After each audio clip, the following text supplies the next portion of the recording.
রাষ্ট্র তুমি কার, এরকম একটা প্রশ্ন বেশ মাঝে মাঝেই মাথা চেড়ে দিয়ে উঠে আমাদের সমাজে। রাষ্ট্র কি এদেশের নাগরিকের, নাকি রাষ্ট্র ব্যবস্থাটা নাগরিকের ভোটে নির্বাচিত শাসকের? দেশের সম্পদ কার, দেশের আপামর সাধারণ নাগরিকের, নাকি জনগণের ভোটে নির্বাচিত সমস্ত রাষ্ট্রের ক্ষমতা দখল করা সেই সমস্ত নেতাদের? দেশের সম্পদের মালিক তারা।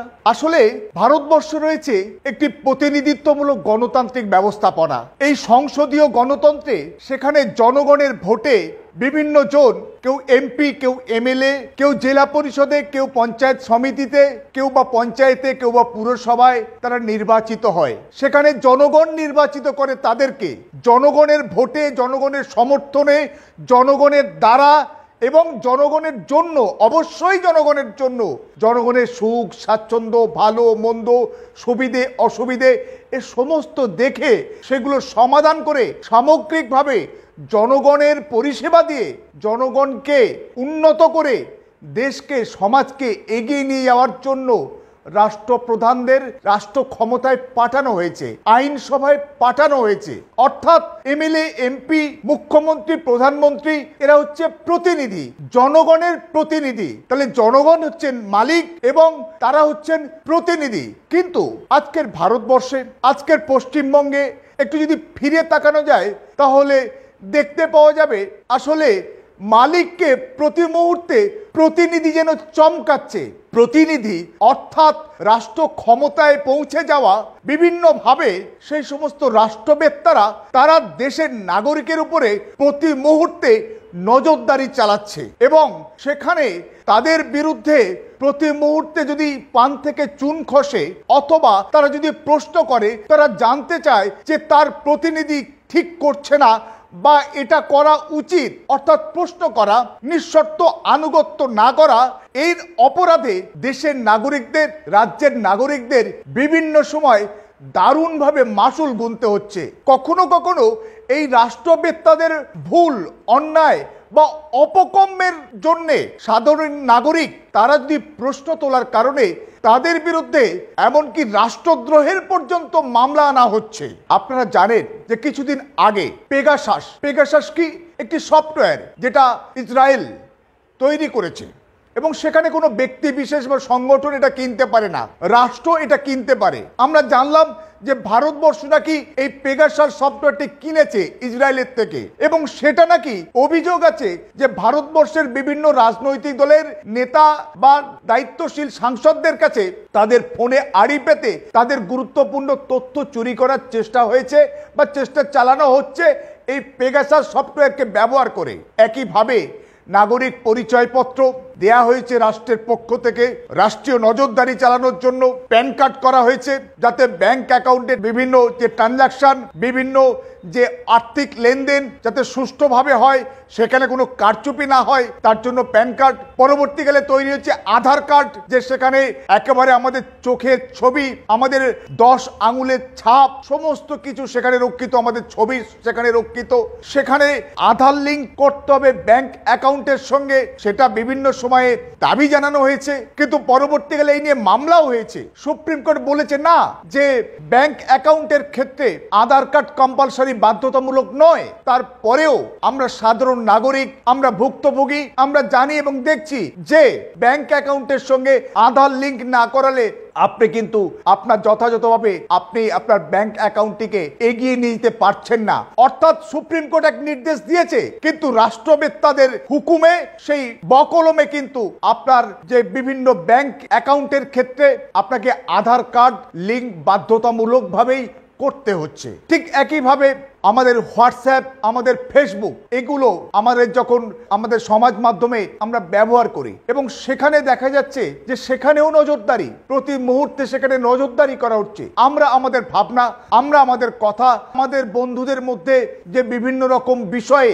আলোচনা, পর্যালোচনা আমরা করতে পারি, এটা আমাদের নাগরিক অধিকার, এটা আমাদের বাক স্বাধীনতা এবং সেটাকে রাষ্ট্রকে এগিয়ে নিয়ে যাওয়ার জন্য। কিন্তু সেখানেও বিভিন্ন সময়ে নজরদারির অভিযোগ আনা হয়েছে এবং নজরদারি চলছে বলে মনে করা হচ্ছে। কয়েকদিন আগে অ্যাপল কোম্পানি তারা বিভিন্ন হ্যান্ডসেট, মোবাইল ফোন এবং ল্যাপটপ তারা তৈরি করে এবং তাদের যারা ওই ল্যাপটপ ব্যবহার করে, অ্যাপেলের বা মোবাইল ফোন ব্যবহার করে, তাদের কাছে একটা অ্যালার্মিং মেসেজ এসছে যে তাদের যে অ্যাপেলের হ্যান্ডসেট বা তাদের যে ল্যাপটপ সেখানে কিন্তু তাদেরকে বিভিন্ন রকম ভাবে আড়ি পেতে সেখানে তথ্য চুরির একটা সম্ভাবনা আছে, তাদের সাবধান করা হয়েছে অ্যাপেল কোম্পানির পক্ষ থেকে। কারা এই সমস্ত সাধারণ নাগরিকের তথ্য চুরি করতে চাইছে এ নিয়ে প্রশ্ন উঠেছে, প্রশ্ন উঠছে। আসলে নাগরিক এদেশের, দেশটা তাদের ওপরে প্রতিনিধিরা যারা পাঠানো হয়েছে ক্ষমতার মসনদে নাগরিকের দ্বারা, তারা নজরদারি চালাচ্ছে, অথচ রাষ্ট্রবেত্তারা কি করছে, ঠিক করছে না বেঠিক করছে সেটা জানার অধিকার নাগরিকদের নেই। নাগরিকরা জানতে চেয়েছিল যে করোনাকালে পিএম কেয়ার্স তৈরি হয়েছিল, সেই পিএম কেয়ার্সে কত টাকা উঠেছিল, কোথায় কতটা খরচা হয়েছিল, কত টাকা এই মুহূর্তে আছে। কেন্দ্রীয় সরকার এই মুহূর্তে দিল্লির ক্ষমতা আসেন বিজেপি, আরএসএস এর রাজনৈতিক দল শাখা, তাদের বক্তব্য যে না, পিএম কেয়ার্স এর কোনো টাকা বা তার কোনো তথ্য সাধারণ নাগরিকদের জানার নাকি অধিকার নেই, তাই দেওয়া যাবে না।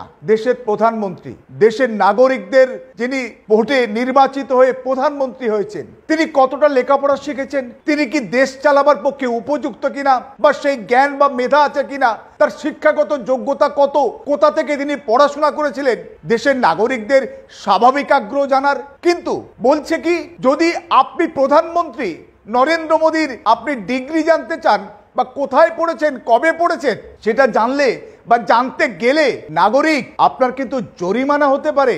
সেই জরিমানার ভয় দেখিয়ে নাগরিকদেরকে চুপ করিয়ে দেওয়া হয়েছে, অর্থাৎ জানা যাবে না প্রধানমন্ত্রীর ডিগ্রি কত আর কবে কোথা থেকে পেয়েছিলেন। ঠিক একইভাবে আপনারা জানেন যে কয়েকদিন আগে সুপ্রিম কোর্টে বিষয়টি, মামলাটি চলছে যে আমাদের নির্বাচনী বন্ড, সেখানে বিভিন্ন রাজনৈতিক দল সেখানে নির্বাচনী বন্ডের মাধ্যমে তারা অর্থ তুলছে দেশের নাগরিকদের কাছ থেকে, এবং তারা তাদের রাজনৈতিক দল হিসাবে তারা সেই সমস্ত অর্থগুলো তারা ব্যবহার করছে। তাহলে সেই যে নির্বাচনী বন্ডের মাধ্যমে কোন দল কাদের থেকে কত টাকা পাচ্ছে এটা জানার অধিকার তো নাগরিকদের থাকার কথা। কিন্তু সেখানে কেন্দ্রীয় সরকার সুপ্রিম কোর্টে হলফনামা না দিয়ে বলছে কি যে না, নাগরিকদের এই নির্বাচনী বন্ড সম্পর্কে কোনো তথ্য জানার অধিকার নেই। অর্থাৎ নাগরিক, তোমার সবকিছু তথ্য জানার অধিকার আছে, তোমার সমস্ত গোপন তথ্য পর্যন্ত রাষ্ট্রবেত্তাদের জানার অধিকার আছে, অথচ নাগরিক, তোমার যে প্রতিনিধি যাকে তুমি পাঠিয়েছো আইনসভায় তোমার সমাজের দেশের ভালো করার জন্য, সে তারা কি কি করছে, কি ভুল করছে না ঠিক করছে, সেখানে আপনি তথ্য চাইলেও আপনি পাবেন না। 2005 সালে মনমোহন সিং সরকার তৈরি করেছিল রাইট টু ইনফরমেশন অ্যাক্ট, ঐতিহাসিক আইন। ভারতবর্ষের মানুষ খুব উৎসাহিত হয়েছিল যে না, খুব দরকার ছিল এই আইনটি, কিন্তু সেই আইনটাকে ব্যবহার করতে গিয়ে প্রতি মুহূর্তে সাধারণ নাগরিক বিভিন্ন সমস্যার সম্মুখীন হচ্ছে। সেখানে বিভিন্ন সময় বিভিন্ন রাজ্য সরকার, কেন্দ্রীয় সরকার বলছে কি না, এটা দেওয়া যাবে না, ওটা দেওয়া যাবে না, সেটা দেওয়া যাবে না। অর্থাৎ নাকি এখানে জাতীয় স্বার্থের প্রশ্ন, জাতীয় নিরাপত্তার প্রশ্ন।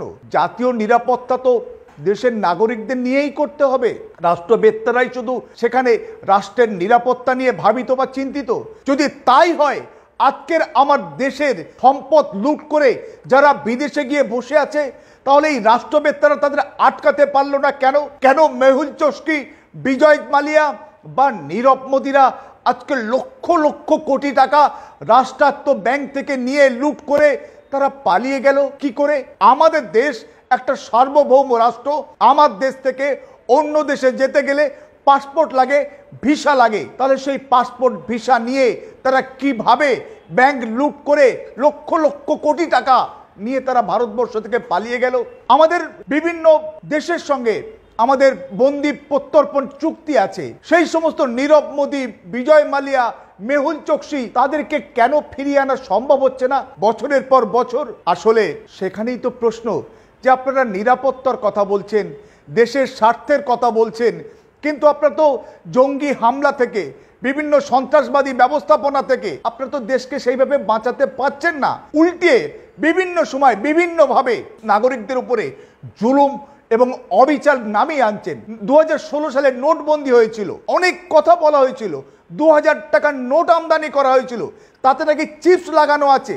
এই 2000 টাকার নোট এলে এবং এই নোটবন্দির ফলে সমস্ত জঙ্গিদের মেরুদণ্ড ভেঙে দেওয়া হবে এবং সমস্ত জাল নোট তৈরির যে ব্যবস্থাপনা সেটা আর কখনো থাকবে না। কিন্তু জাল নোট ব্যবস্থা কি সেখানে এখনো কি জাল নোট উদ্ধার হচ্ছে না? এখনো কি সেই 2000 টাকার নোট তো তুলে নেওয়া হলো, 2000 নোটের চিপস নাকি ছিল, 2000 নোটও তো প্রতি মুহূর্তে সেখানে জাল হয়েছে বলে আমরা ভারতবর্ষে জানতে পেরেছি। তাহলে রাষ্ট্রবেত্তারাই প্রতি মুহূর্তে ভুল করছে, তারা নাগরিকদের উপর চমকাচ্ছে নাগরিকদের প্রশ্ন তোলার জন্য। তাই ভারতবর্ষের বিভিন্ন বিশিষ্ট নাগরিকরা যারা এই রাষ্ট্রের চোখে চোখ রেখে রাষ্ট্রের ফুলগুলো ধরিয়ে দিতে চায়, রাষ্ট্রের অন্ধ আনুগত্য না করে, তাদের অনেকেই আজকে কারাগারে বন্দী হয়েছে।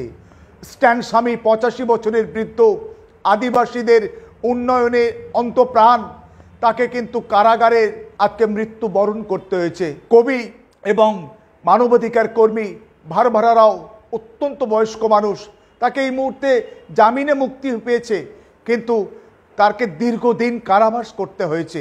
বিভিন্ন সাংবাদিক, বিভিন্ন প্রতিবাদী মুখ ভারতবর্ষে যারা রাষ্ট্রবেত্তাদের ভুলগুলোকে তারা ধরিয়ে দিতে চায়, ধরিয়ে দিতে চেয়েছে, তাদের বিরুদ্ধেই কিন্তু রাষ্ট্রীয় রোষ তাদের উপরে নেমে এসছে। তাই প্রতি মুহূর্তে সাধারণ ভারতবাসীর সাধারণ নাগরিকদের মনে হচ্ছে, রাষ্ট্র তুমি কার?